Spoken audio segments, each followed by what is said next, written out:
McCusker, and today I'm going to be interviewed by Michael McCusker, the podcast guy.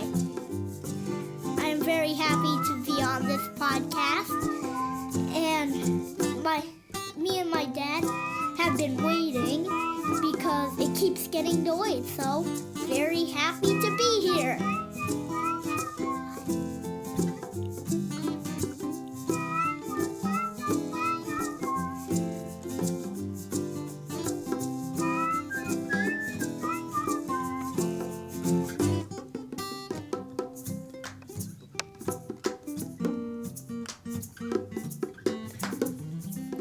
That was really, truly Myles McCusker sitting here with me in the studio, getting ready to be interviewed for a brand new episode of the podcast.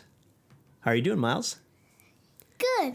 What I was saying to you before when you didn't hear me was when we had rehearsed that before, or when you had kind of just rehearsed it when you were testing the microphone, you ended by saying, "Take it away, Mike." And I was trying to get you to do that again because I thought that was awesome. Can you do it now? Take it away, Mike. Ooh, don't get too close to the microphone, but that was great. How you doing?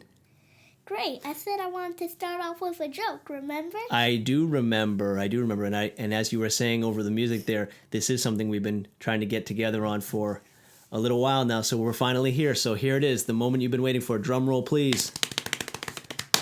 Take it away, Myles. Let's hear your joke. Mike, do you know that joke about knock knock, who's their banana, and then they just keep saying banana? Yeah, I know that joke very well. Do you like it? No, I do not. Okay, knock knock. Who's there? Orange. Orange who? Orange, you glad it's not that joke? I am actually very glad it's not that joke because we don't have that much time for the show. And that joke could potentially take up like 3/4 of our time the way you normally tell it. You and your brother. You guys have wasted probably 1/3 of my life listening to that joke. So, how are you doing? Great. Yeah? You excited to be here? Yeah. Cool. I'm excited to be finally here. Finally here. I know. And that's my fault. Actually, it's not my fault. It's not really your fault. I think I sometimes think things are my fault or take on the responsibility for things like that. And then, a second later, you think it's someone else's fault, or it's really nobody's fault. I think I realize, hey, it might be a little bit my fault, but at the very least, it's someone else's fault too. And chances are, it's nobody's fault. It just happened. But the first reaction is, oh yeah, it's my fault. I should have made that happen. But you know what? Each day we said we were going to do this, and guess who forgot? Both of us. Both of us, exactly. And we were both very busy guys. And anyways, it was like in the middle of the night when we got home from Little League, or so. And it was like in the middle of the night when we remembered, so we couldn't really do it. That's true. And you know what, man? I'm tired at the end of the day these days. I don't know about you. How do you feel by the end of the day these days? Pretty tired. We've got a lot going on. You've got a lot going on. A little bored. Sometimes a little bored. Sometimes just a little bit exhausted. Ready for a break. Yeah. And you in particular have a lot going on these days. You're at Hatherley Elementary School. You're in the 1st grade with Mrs. Gillen, right? Yeah. You are playing Little League. For the first time. You're in the Farm League. Yeah, I skipped ahead. For those of you who don't know, I've skipped ahead to... What do you call them, Mike? Leagues? Leagues or divisions. I've skipped ahead 2 divisions. Now I got to push back a little bit on that. Now, is it really fair to say you skipped ahead or that you just didn't do those ones? Well, I just didn't do those because ones. It is an age-based system. I know. But we'll go with you skipped ahead for now. And so now you're in the Farm League. Yeah. And so how's that going for you so far? Pretty good. Well, it's not now I'm in the Farm League. I am in the Farm League. Well, now you're sitting in the studio talking to me on the podcast. But in this general time period, you are playing Little League and you are playing for the Farm League. Yeah. Mike, you know how on Max's interview you had a title? Yeah. I just thought I might mention this. for in the podcast. Oh, did you like Max's title? Yeah, but when are we gonna decide the title? After? Probably after. Do you have something in mind?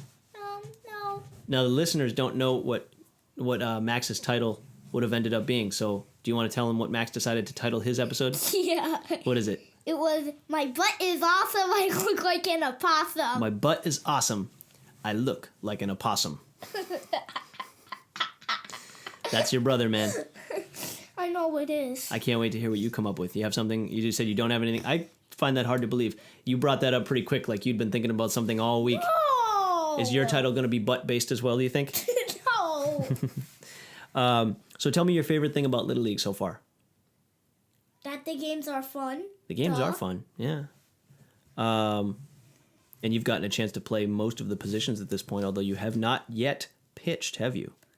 No, I'm feeling a little more better on my pitching though because, wait, was it last Little League game?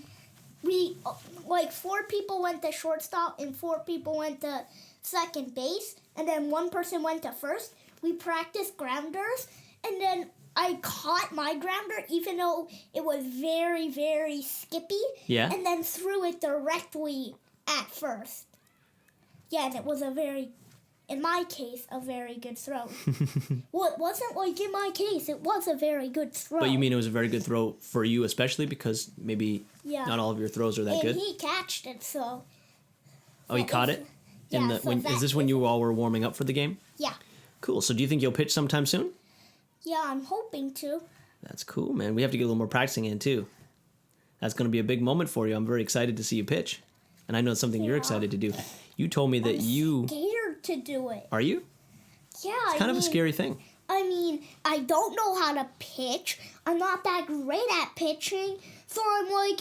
It's a new thing. Is this going to be like a way up high, way out of the strike zone type of thing? Or is this going to be a little on cue, a little off cue? Yeah. Yeah. And I think out of all the positions that you can be playing on the field, catcher is pretty much in the action all the time, but the pitcher kind of has the spotlight on him, doesn't he? Or her. Yeah, he sometimes has a bit of the pressure on him. The pressure is on the pitcher.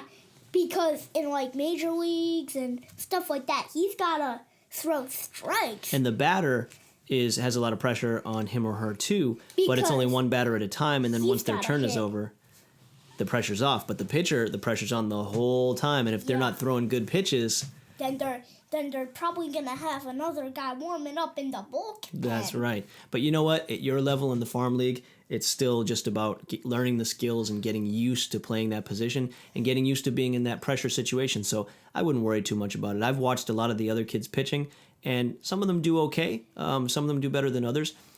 A lot of them do about the same, which is just okay. They throw a couple pitches, they throw a couple wild pitches, then the coach takes over. I think that our best player is Luke. You think Luke is the best player on your team? Yeah, have you... By the way, what's the name of your team? We didn't get to that. The Volcanoes. The Volcanoes. That's a pretty cool name, don't you think? Yeah, the moment I heard it, I was like, wait, what? A science-based name? No, it's a cool name, Mike. It is a cool name. But it's also, I don't know, when I think of volcano, I think like science projects. I think that's something that you would study in school.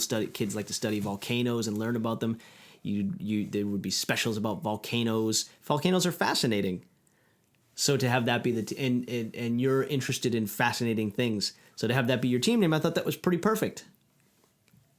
And I think you're pretty cool too, so that adds to it. I think you're going to do a good job your first time pitching.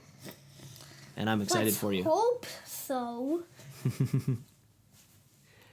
Well, worst case scenario, you do a horrible job, and nobody's going to give you a hard time or think, oh man, that Myles, he really stunk up the mound.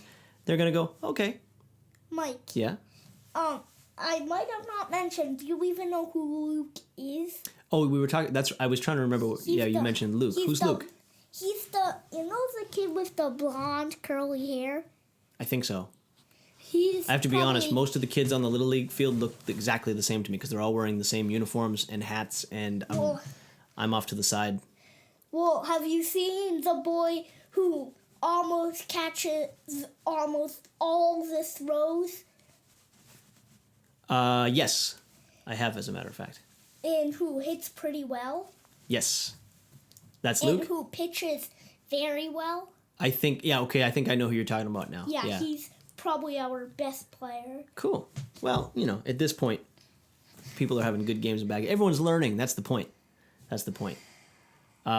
So, Little League is a big deal for you right now. What else is going on in your life? Well, I want to say something about what I just heard. Go ahead. I can hear my own breathing. That's right, yeah. Is that funny to you? So what else is going on in the life of Myles? Not much. School, Little League. You were doing some theater before, but you're not right now. But you'll be doing some theater over the summer. You have been reading a ton. What are you on, book 5 of Harry Potter now? Yeah. Order of the Phoenix, is that the one? Yeah. Wow. That's pretty impressive for a young guy like you. What? Tons of people in my class have probably been on the 6th book. Tons of people, or maybe just a couple? Because I know there's a couple of kids in your class who are strong readers like you, but I don't think that's common for first graders to have been... 3/4 of all the boys. Really? Yeah. And read them themselves? Wow. Yeah. That's impressive to me. I didn't make it beyond the first book. When Meg and I were still dating before you and Max were around, we did a book swap one time where we each picked a book for the other to read that we wanted the other to read that they might not have otherwise read on their own. And Meg picked Harry Potter for me. She said, you can pick any of the Harry Potter books and read them. And I looked at them all, and the first book is about, maybe about 1.25 inches thick. And then the rest are, about 1.5 feet thick? No. So I went, I'll read the first one. And it was pretty good. It was all right. I enjoyed it. Dude, I got you should read the gist the of the other story. Harry Potter books because That's what she tells me. They're I don't know, awesome man. Seems like a pretty big investment. I've got a lot going on. I don't know if I could put the time aside for that. Well, I mean, knowing you can put this time aside for a lot of things. Oh, you'd be surprised, man. It's not as easy as it looks to keep it all together like this. There's a lot of responsibility going on. You know what I'm worried about, though, is that if I started reading the other Harry Potter books and I really, really liked them and got sucked into them, that I would just let everything else in my life fall away and I would just be sitting out, by myself reading Harry Potter every day. And well, at least you got a wife and 2 children to bother you. At least. If that's any help at all to you. That's very much. That's actually that's quite helpful to me. I'm very, very lucky to have you guys around, not to bother me, but to keep me motivated and to remind me when I'm when I'm drifting off track. Yeah, because we're going so loud. You're like, oh, I better be going back to my work. Oh my goodness. Well, hey, Myles. Max, be quiet. Max is bothering me.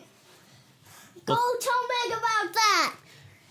Well, thank you, Myles, for giving me a little piece of the thing that I probably like the least. Right here in the studio, makes me feel very at home. Is there anything else that you want to get into or talk about, or any other jokes you want to tell? Anything you want to say at all before we wrap things up? I want to say that I want this thing to keep going on. So can it, 10 minutes or so? No, we're getting pretty close to the end of where we need to be, man. Well, Mike, what do you mean the end? We only have a certain amount of time that we can record, and also we want it to be long. We don't want it to be too long so that we can't listen back to it comfortably. Okay, so Mike, thank you all for viewers for Hey, you're doing my job. Watching this episode. They can't see you do the quotation marks when you say watching, Myles. They're listening. Okay, so quotation mark, watching quotation mark.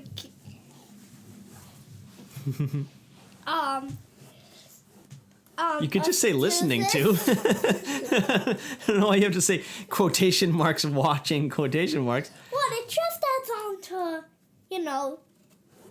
how... You know what? I think it just gives everybody a taste of what Myles McCusker is all about. Okay, Mike, so you can wrap it up now. Thanks very much, man. Well, hey, I appreciate you coming in and doing the interview. And, hey. What? I enjoyed having you. And I love you, buddy.